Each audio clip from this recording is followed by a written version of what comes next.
Imagine a man at the peak of fame, dressed in Naples' finest garments, praised by the city's elite, with contracts, victories, and glory.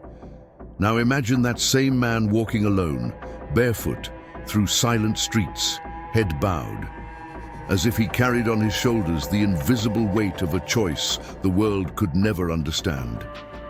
He was Italy's youngest and most brilliant lawyer, but he traded the palaces of justice for forgotten alleyways. He tore his diplomas, renounced his inheritance, rejected titles, and accepted a courtroom no one could see, where the soul is on trial and the judge is the cross. His name was Alphonsus Maria de Liguori, and what he faced after saying yes to God's call. Few would ever dare to imagine, from fame to rejection, from eloquence in courts to silence in the mountains, from human laws to divine mercy. What made this man leave everything behind? Why do his words still echo in confessions, hearts, and tears centuries later? And more strikingly, what Alphonsus wrote in his final prayer might be the answer your soul needs, even now. If you've ever felt the world applauding you, while heaven whispers something else, if you've faced the agony of choosing between what everyone expects and what God quietly calls you to, then stay, because this story might reignite a faith you thought was lost. And if your soul already felt something in these first few seconds, subscribe now. You didn't arrive here by accident. Europe was seething. In Enlightenment libraries, men tried to steal God's throne with reason and calculation. And in Naples, a city where cathedrals and theaters coexisted with holes in the soul, a child was born, destined to confront this new empire, the empire of logic without mercy. Marianella, 1696. A cradle of nobility, a house of marble and silver, a child wrapped in fine robes, his name, Alphonsus Maria, Anthony John, Francis Cosmas, Damien Michelangelo, Gaspar de Liguori.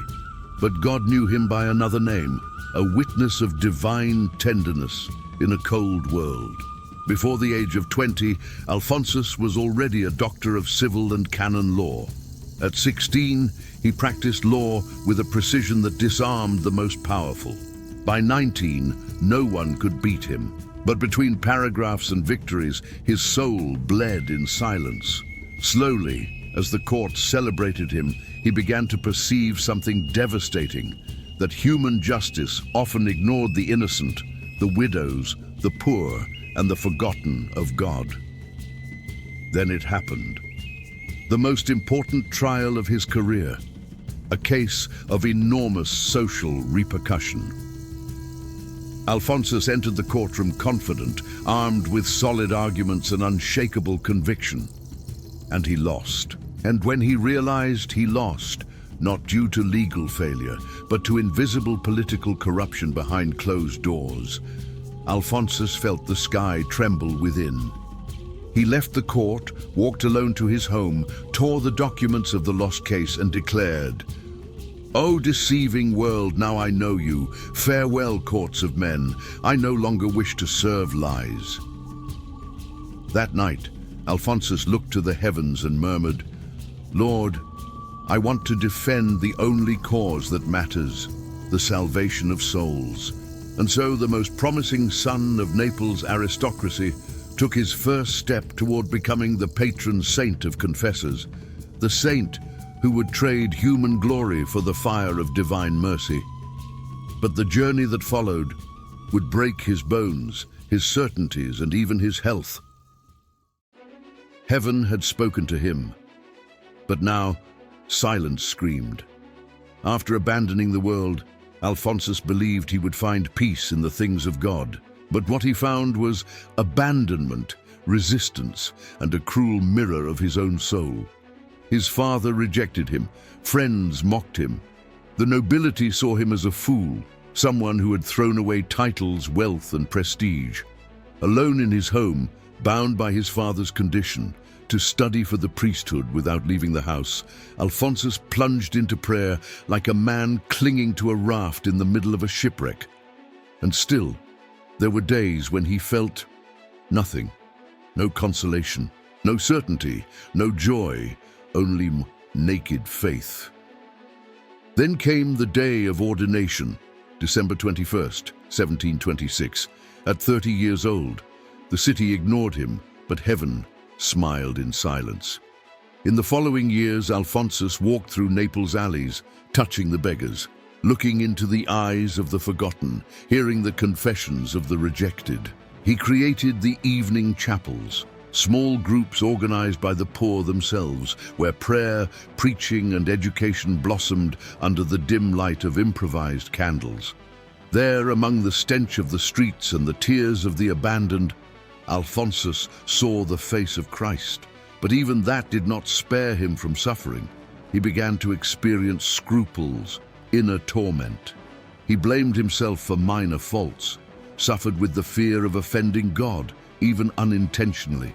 Doubt consumed his days. It was as if the enemy accused him, not for past sins, but for the holiness he had not yet reached. And still, he wrote, still he preached, still he planted hope where only dust remained. In 1729, he finally left his family's house. He went to the mountains. There he encountered a new pain. The poor of the countryside, even more abandoned than Naples' street children. No catechesis, no sacraments, no consolation. Then he met Maria Celeste Crostarosa, a mystical nun who revealed something terrifying. Alphonsus, God has chosen you. He wants you to be a founder, a spiritual father of a new congregation. He resisted, he cried, he was afraid, but finally he said yes. On November 9th, 1732, the Congregation of the Most Holy Redeemer was born, the Redemptorists, men willing to walk with the forgotten, to evangelize without masks, to love without demanding perfection. But with the birth of the mission came rejection from the church. Many priests mocked his proposal. Some bishops blocked him. Others investigated him. There were internal betrayals, slanders, even attempts to destroy the congregation. And still, he continued. Alphonsus would say, "I prefer death over ceasing to proclaim God's tenderness." But the price would be high, far higher than he ever imagined. If this pain reminds you of something you live today, if you too have been rejected for doing what's right, write "I believe" in the comments and share this video with someone who needs to hear that God's silence is also a path to holiness. The congregation of the Most Holy Redeemer was growing, slow like embers under ashes, but steady like a heart that refuses to stop loving. The poor recognized him, sinners sought him. Even skeptical priests began to bow before Alphonsus's wisdom and mercy. Despite chronic pain, internal crises, and persecution from the church itself, he wrote, preached, taught. And he did it all with one goal: to show the world that God is not a merciless judge, but a father who embraces fallen children. Moral theology, long marked by fear and harshness, was transformed by Alphonsus's hands. He rejected Jansenism, which had driven many believers away from the sacraments in fear of being unworthy, and he built a bridge between truth and love. His masterpiece, Moral Theology, was born from the confessional, from a listening heart, from the desperation of souls. It wasn't just theology, it was mercy, bound in pages. Meanwhile, the evening chapels multiplied, and the number of people evangelized by the Redemptorists surpassed 30,000. It was like a breath of Pentecost in the alleys of Italy, and Alphonsus didn't stop there. He composed songs. The most famous, Tu scendi dalle stelle, a Christmas hymn that still echoes in Italian churches today. Music became sermon, art became a seed of faith, but the greatest miracle was still to come. In 1762, at age 66, even sick and weakened, Alphonsus was appointed Bishop of Sant'Agata dei Goti. He tried to refuse, he cried, he begged, but was convinced to accept, because his presence was too radiant to be hidden. As bishop, he faced structural problems, spiritual abandonment, and moral decay, and he transformed that diocese into a school of devotion. He taught with simplicity, preached with firmness, heard confessions for hours, even with a twisted spine, fever, and tired eyes. And then, the miracle. In his final years, nearly deaf, hunched by illness and confined to a chair, Alphonsus still wrote. One early morning, elderly and unable to speak, a Redemptorist brother saw him with his eyes closed, lips silent, and a deep expression of peace. Hours later, when they opened his hand, they found a note with a single sentence. "The Lord is sweet and merciful. All we must do is love him." Alphonsus died on August 1st, 1787, at age 91. But the moment he passed, something inexplicable happened. In the chapel where his crucifix relic was kept, a candle extinguished for days, reignited on its own.